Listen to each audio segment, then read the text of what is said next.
Hola, bienvenidos a Desahogo Radio. Muchas gracias por ver este video. El día domingo en Venezuela hubo unas elecciones y este intento de elecciones me lleva a este programa y a decir unas cuantas cosas que necesitaba sacar de adentro de mi pecho y que quería decir hace mucho tiempo. Como lo estarán viendo en la miniatura del video, este video se llama El blandengue de Petro y cómo Petro ha resultado igual que todos o la gran mayoría de políticos de nuestro país y es acomodados. Antes que nada quiero aclarar que no me siento muy cómodo por estar opinando sobre asuntos de otro país. Es más, trato de evitar hacerlo. Sin embargo, uno no puede quedarse callado ante el intento de gobierno del señor Nicolás Maduro, un gobierno que ya fracasó, sencillamente ya fracasó y no hay forma de quedarse callado ante esto. Es momento de sentar una voz de protesta y de decir claramente lo que aquí está pasando. Ustedes se preguntarán, ¿por qué le estoy diciendo a Petro blandengue? Bueno, creo que a hoy, fecha en la que estoy grabando este programa, que es martes 30 de julio, el presidente Petro no ha salido a pronunciarse respecto a la imitación de elecciones que hubo en Venezuela.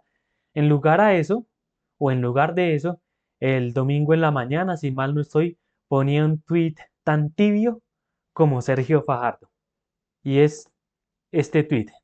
Perdón, es un tuit del viernes. Imagínense, Petro lleva callado básicamente más de 4 días.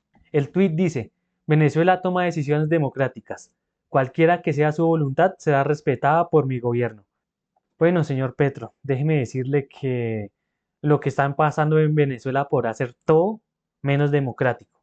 Así que en este momento en el que el mundo, Suramérica y por no decir Colombia esperaría algo más de usted, usted no está teniendo altura con lo que está pasando. Usted simplemente está haciendo una acomodada. Les quiero contar que mientras editaba este video, el presidente Petro hizo un pronunciamiento oficial sobre la situación de Venezuela. Por eso, como estarán viendo, el escenario cambia un poco y mi vestimenta también. Petro salió a dar unas declaraciones hoy, 31 de julio, y declaró esto, en la fuente CNN. Petro dice que hay graves dudas en torno a las elecciones en Venezuela y pide un escrutinio transparente. No, pues qué gran descubrimiento para uno tratar de defender el resultado de las elecciones en Venezuela o hacérsele la vista gorda y decir que no pasó nada, se necesitaría ser ciego o estúpido. Sigamos leyendo un poco el artículo. El presidente de Colombia, Gustavo Petro, se pronunció este miércoles por primera vez acerca de las elecciones en Venezuela para pedir un escrutinio transparente del conteo de votos y propuso llegar a un acuerdo entre gobierno y oposición, que puede ser entregado como una declaración unilateral de Estado al Consejo de Seguridad de las Naciones Unidas. Las graves dudas que se establecen alrededor del proceso electoral venezolano pueden llevar a su pueblo a una profunda polarización. No me diga, eso mismo está haciendo usted en Colombia.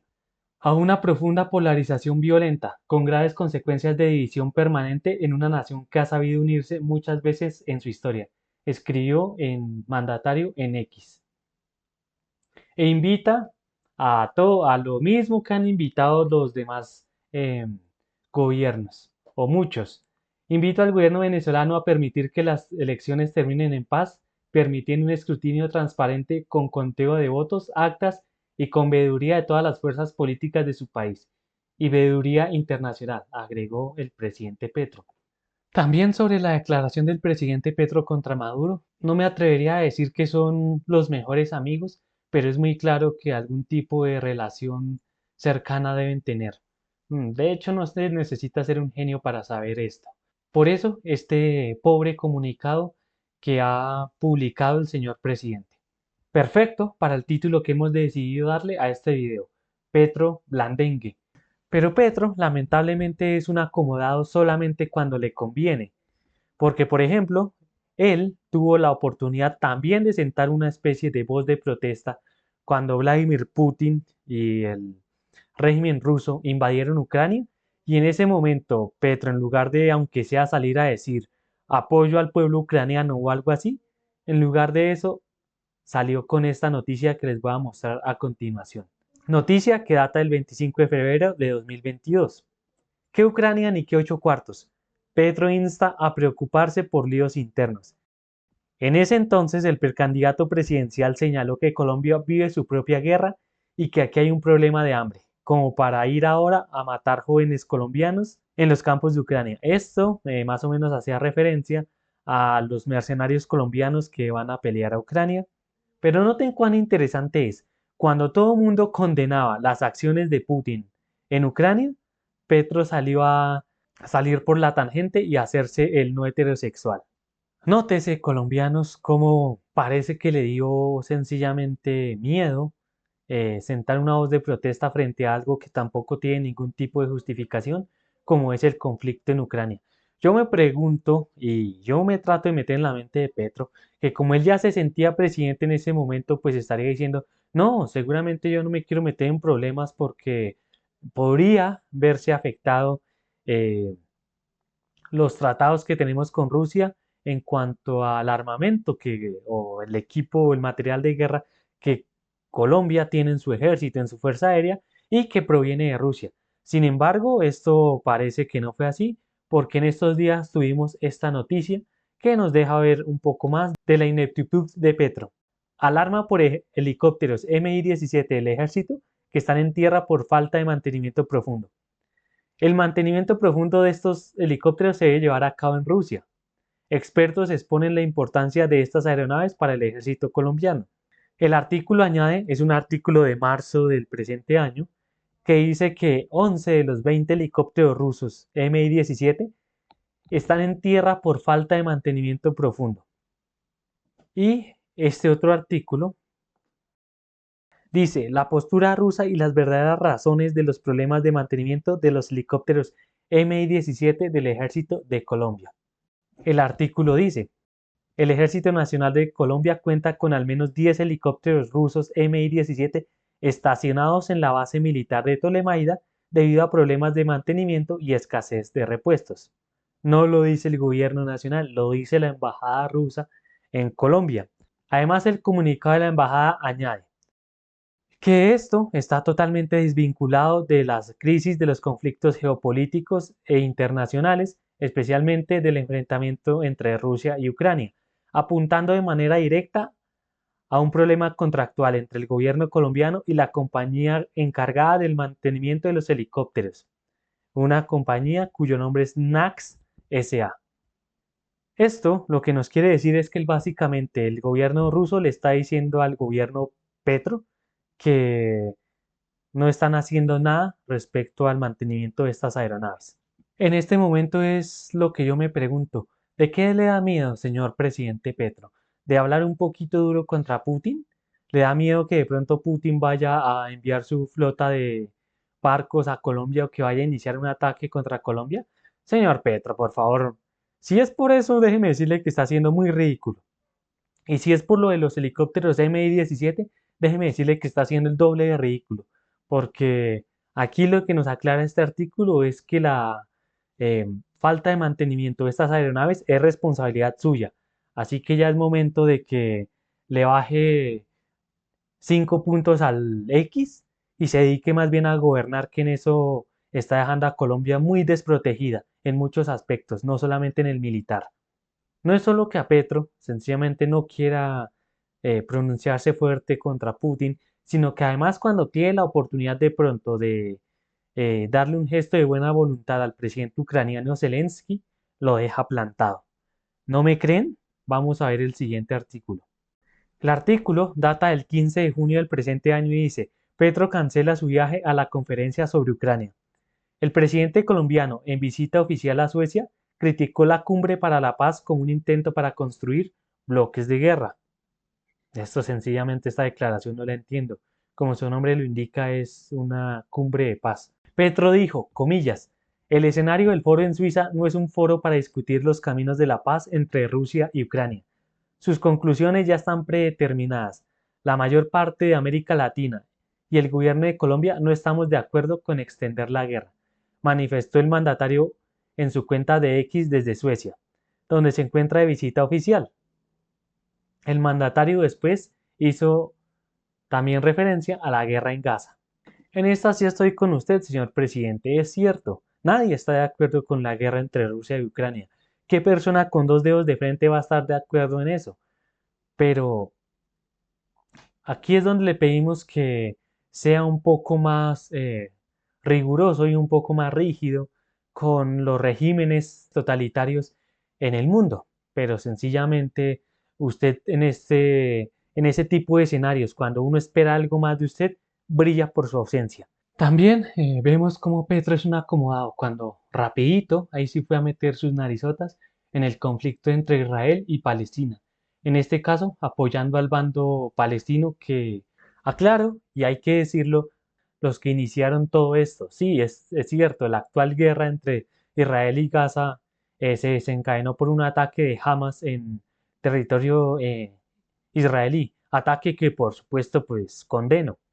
Con esto no quiere decir que esté a favor de los israelíes, todo lo contrario.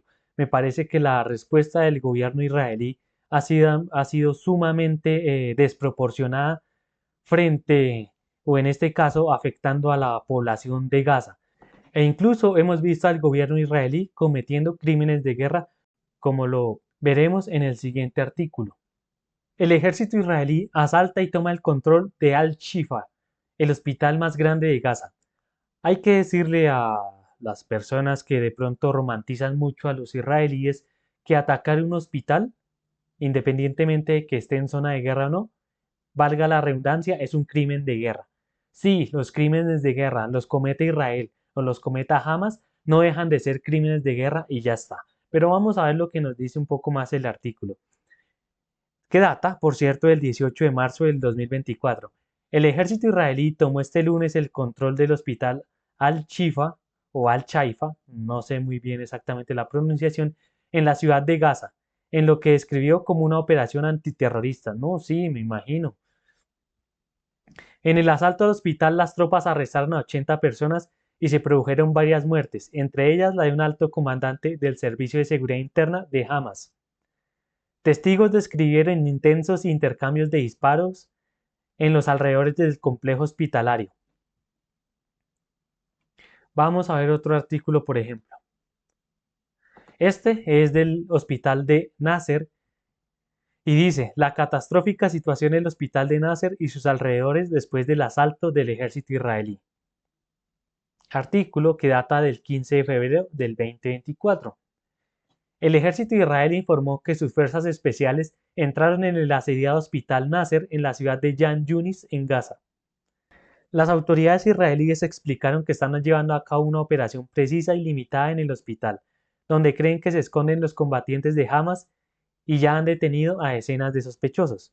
Videos tomados antes del asalto muestran al personal médico apresurándose a trasladar a los pacientes en camillas a través de un pasillo lleno de humo. Anteriormente estábamos viendo cómo los israelíes atacaron un hospital, pero ahora también vamos a ver una noticia de la CNN y de la BBC. Esta de la noticia de la CNN dice, un francotirador militar de las Fuerzas de Defensa de Israel disparó y mató el sábado a dos mujeres en el interior de la parroquia de la Sagrada Familia de Gaza, según el Patriarcado Latino de Jerusalén. En ese momento el Papa Francisco declaró, sigo recibiendo noticias muy graves y tristes sobre Gaza. Civiles desarmados son blanco de bombas y disparos. Y esto ha sucedido incluso dentro del complejo parroquial de la Sagrada Familia, donde no hay terroristas, sino familias, niños enfermos y discapacitados, dijo durante su oración semanal del Ángelus. También recomiendo leer este artículo que dice, no vamos a abandonar a nuestra gente, las monjas peruanas que no quieren irse de Gaza a pesar de los bombardeos. Pero muchos dirán, bueno, ¿por qué estoy diciendo que bombardear una o atacar personas dentro de una iglesia es un crimen de guerra? Bueno, ya les voy a mostrar la fuente que da pie a lo que estoy diciendo. Esta fuente es del medio Amnistía Internacional de España y habla de lo que se considera por la Corte Penal Internacional como crimen de guerra. El Estatuto de Roma de la Corte Penal Internacional establece como crimen de guerra las violaciones graves a los convenios de Ginebra de 1949, que incluyen cosas como el homicidio intencional, la tortura, la deportación, traslado ilegal o confinamiento de personas, los ataques intencionados contra la población civil que no constituyen objetivos militares o el asesinato de prisioneros de guerra. Por eso, hoy me atrevo a decir que Israel, cuando atacó esa iglesia en Gaza, está cometiendo un crimen de guerra.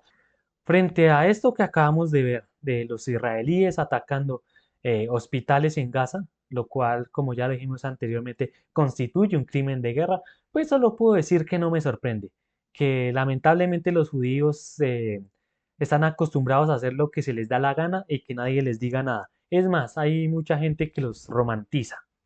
Ahora bien, frente a esta situación entre Israel y Gaza, solo puedo decir que pues el señor Petro en este caso sí tomó una decisión. Lamentablemente tomó una decisión errónea, porque decidió apoyar al bando que inició todo esto. Y es que sí, como ya lo dije anteriormente, Hamas inició todo esto. E inició todo esto, pero lamentablemente la guerra no se mide en quién inició algo o en quién lo termina.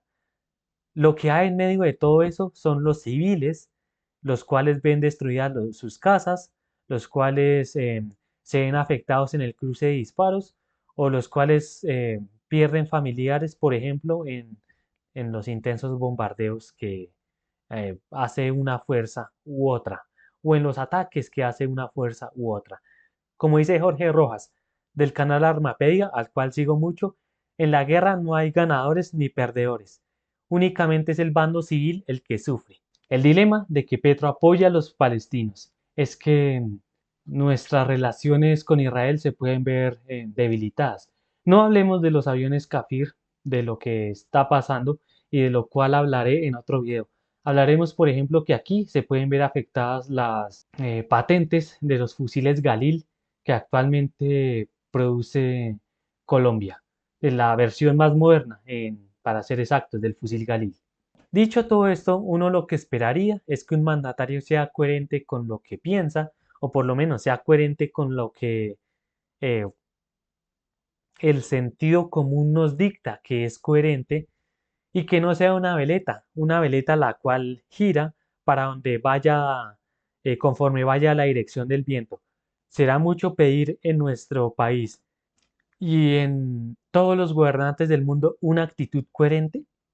Como ya lo dije anteriormente, no es muy sano entrometerse en asuntos internos de otro país, pero uno ante la barbarie no puede quedarse callado.